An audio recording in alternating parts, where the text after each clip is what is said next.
when now it's like a music scene and people make money off of it, that's surprising to me, because this is just like every day. All my friends just had their videos, like we were all part of this little cute collective where we all went to like Old Street and like sang under like some bridge in the street and stuff. And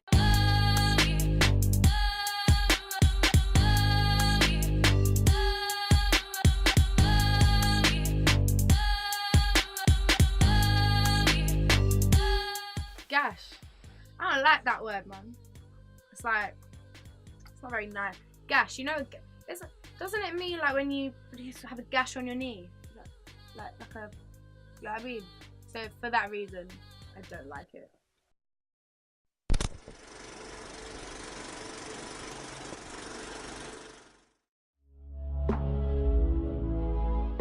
The UK's underground scene has birthed sounds that have shifted global culture.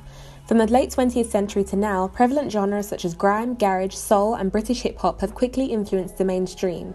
With recent changes in the way music is consumed, shifting from CDs to streams and from MySpace to YouTube, a new age of content creation and consumption has been birthed. These are the stories central to these cultural shifts. So my brother's room was on top of mine, so he would always play like jungle, and I used to hate it. I used to think, what is this noise? The ceiling's vibrating, I can never sleep. I used to hate it. And then I heard Chopper, the original, and I was like, I actually like this song. But like, him and his friends used to like MC and stuff over the jungle beats and stuff, and I used to think it was really annoying. And then when I like got a bit older, I think I heard like maybe the Shy FX remix to it or something, and I was like, oh my god, I know this like from my childhood. So I never associated that with like my first experience with music. It wasn't till later on in life that I was like, oh right, actually I remember this, like this sound that was just super fast that I just did not like resonate with as like a young child. So I was like, right, I know this, and like, yeah, and I felt really cool because I was like, yeah, I know like Chopper, the original, da da da da. So that was like my first like conscious memory, but like I didn't really connect with it until Shy FX remix. And then I really remember Protégé had a song called Hands in the Air that featured like all the MCs from my area, and even like one of them, he's like my best friend now, but like we had like Sydenham Girls that was there and Forest Hill Boys that was there, and then all the Forest Hill Boys was in this song, so we all felt like you know, hood star celebrities, whatever, because we was friends with these guys. It was on Channel U, and everyone was like gaslight because we thought the boys had made it because it was on TV and stuff, and then everyone would just like spit bars after school at lunchtime, etc. I was an MC for a bit. I was called Miss Mischievous. Like then I was like, I can't remember, it's too many. Oh, Miss Malice I was. I mean, and then yeah, so we used to listen to like Functions on the Low and things like that, like on the teardrop phone. That's how old school, on the teardrop phone. And then like, I think we was like big bad MCs. And then I went to Live magazine when I was like 15. I met Chantal Fiddy, and she was obviously well connected to the scene. Like she knew like Skepta and Kano and all these guys. And I was like, should I rap to her? Like, should I like show her I'm an MC? But I felt embarrassed, like, so I never ever did it. But I started writing for the magazine instead. And then like first people I interviewed was New Brand Flex, because they had Gash by the Hour, and then Bomb Squad, like Poet was like Never Gonna Blow, that tune. So I had these first interviews, and like my third interview was like Kano. So I was like, okay, cool, like, and that's when I really started properly like understanding what grime is. Too many gash I wanna catch for the lash in an hour, in a minute, in a second, in a flash. Where I grew up or where I went to school, you know, there weren't any black people there. There wasn't anybody that looked like me around, and there definitely wasn't anybody listening to dancehall. So when I was about 15, 16, I like discovered Biggie and Tupac, then I discovered like dancehall, and like, I remember the first time I heard Mr. Vegas, and it's just, I randomly had this like compilation CD, I think it was it like Ragga 97 or something. It's just like this amazing Ragga CD that had all these tunes on, and then I started looking at Beanie Man and Buju Banton, and it was almost like a self-discovery. London's unique position as a cultural melting pot has allowed the fusions of different sounds from all over the black diaspora to birth new genres. Today, African and Caribbean heritage is at the centre of underground culture, with genres such as grime and Afro swing drawing heavily from dancehall, ragga, hip-hop and Afro beats. Many artists today are influenced by these movements. We just want your trust, and we just want your love. Yeah, I'm relying on you to... I was born in Jamaica. I was born in Ocho Rios, which is like the countryside. Being Jamaican, it influences the way you talk, influences the music you listen to, the big personalities, because I reckon a lot of Jamaican people have like big personalities, and I don't know, maybe, perhaps. And you know, if you have a Jamaican parent, you know how they are. They want you to be shy. They want you to be confident. They want you to speak up at all times. They don't appreciate the shy. You can't be shy with a Jamaican parent. You just can't. Like, talk up. Do you know what I mean? It's like, you need to say what you say and articulate yourself. I was only doing it because I was super excited. And it just so happened that like my excitement drove me through these circumstances and these situations. And at the other end of it, I was getting more and more and more work. And then I was talking about it yesterday, actually. I don't know the day that I stopped hanging on a block. I could not reference that day. There wasn't a particular day where I sat there and said, cool, this is it. Or like, I don't remember the last time I spotted everyone and said safe and then didn't come back. I just was busy. And then the busyness just took me further and further into my career. And then I started getting paid for writing for like the Guardian and the London paper. And I was like, this is mad. Like, this is sick. Youth initiatives such as Live Magazine provided young talent with the opportunity to be mentored, while pirate radio stations were where the DIY mentality of underground culture truly came to life. Although pirate radio doesn't live on in its original form today, platforms such as NTS Radio give creatives the space to create and curate, while platforms such as GRM Daily are central to the consumption of underground media.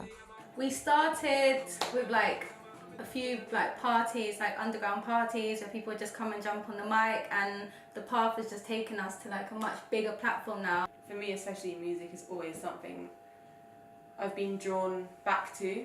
I've done like a multitude of creative things, but music was always pulling me back. Yeah, like we're passionate about music. Yeah.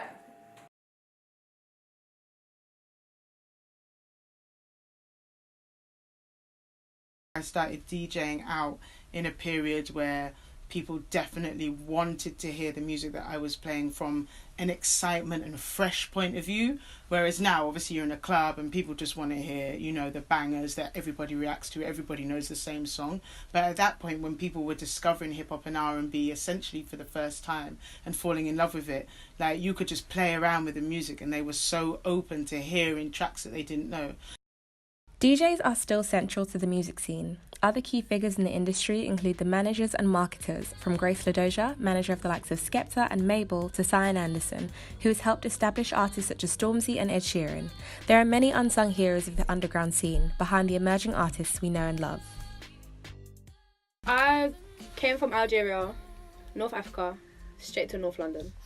Obviously they told me, yeah, boom, like, we want to take you to Miami, we want to just do a week out there where you can just be in a studio house and just record. Like, I was thinking, what is this Tottenham girl doing in Miami? Like, in South Beach, like, on the beach, like, on actual fucking South Beach that I'd be seeing on TV since I was little, writing tunes in a two-piece. What the fuck? Like, it doesn't happen. British-centric R&B has pushed through a breath of fresh air in today's male-heavy urban scene. Artists such as Amy Winehouse paved the way for honest and bold songwriting. Miraa, Georgia Smith, Ray Black and Tali are some of the artists penning compelling and thought-provoking UK soul. I've always been really enthusiastic about music and writing music from like a very early age. I was writing poems and, you know, like just little teeny bopper songs. But I just didn't think I was good enough. I don't think, like, I had a lot of really high standards to me because I came from a really musically inclined family, so I would always play the comparison game.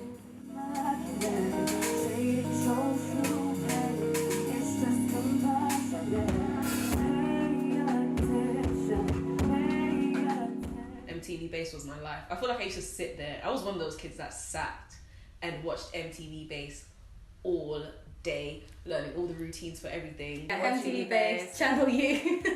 Yeah, Channel U. Although the UK rap scene is growing, there aren't many women on the main stage.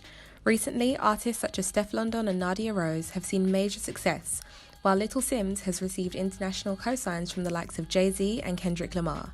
Ms. Banks is also quickly rising to the top, fusing UK hip-hop with trap influences, aiming to take South London sound global.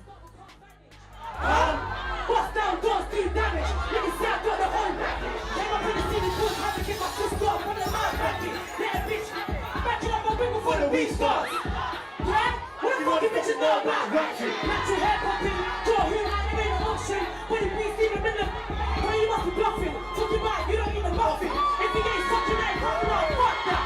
I'm a bust rap. I've been busy just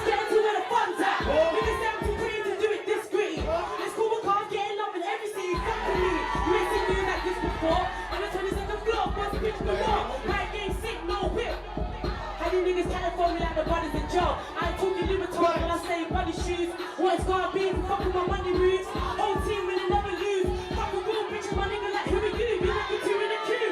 I'm never poor, you don't go poor. You be like fucking a skinny dude. I get a lot of like Algerian people hitting me up on my Insta like, man, we need some representation. Like I don't know any Algerians who are doing this thing. I'm like, damn right, bitch, it's just me. I'm waiting for another Algerian sister to just come true so we can just do a mad duo. Link up, DZ, you dumb dinners. What I love about social media is seeing the ability to turn your life around. I think that's something that's really good for young people to see now. The internet has given more people the tools to create easily, and artists are more in control of the distribution of their work. The scene I'm in, it is dominated by black culture, whether it's credited or not. And right now I feel like black culture is getting the credit that it deserves in a lot of spaces, and that will start to shift a lot of the way that the music industry is already run, and the film industry. I only remember an hour over time, the dusty